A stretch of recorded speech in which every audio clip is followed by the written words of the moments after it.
I've got questions. There's one thing I think that you could do without having to introduce a bill or do anything else is to stand up for the people in this country. Yes. We've all paid into our Social Security. Yes.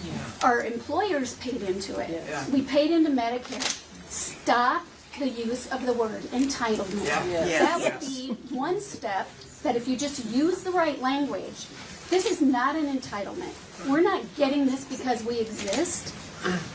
We're getting it because of the faith we put in the country, the Treasury, every legislator, that we would pay into our Social Security.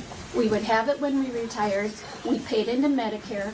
All of our employers and self-employed people paid double. They paid the employer part. So farmers, anybody who did this.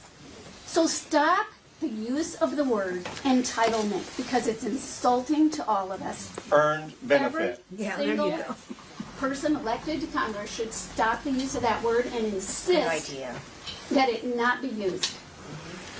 It's an earned And when you, benefit.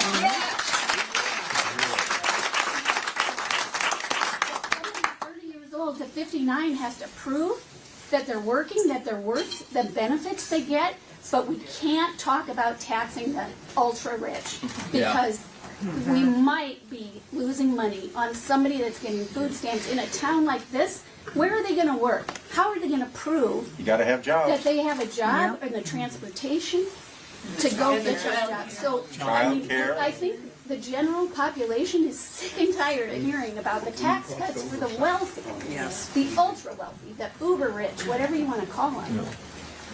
When you start nitpicking about whether some single mom or single dad or somebody with somebody in prison is getting $70 too much food stamps, it doesn't even buy you anything at the grocery store.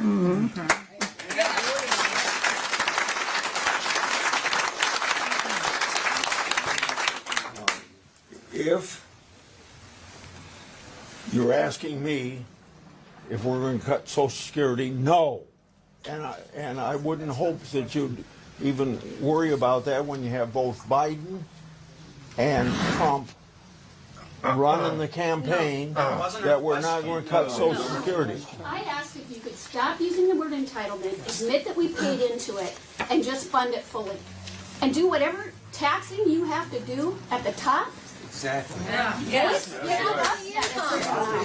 Why should somebody reach 200,000, 250,000 a year and say, I don't have to pay Social Security taxes on that anymore, when I have to pay it for every dime I ever earned because I never earned over that amount?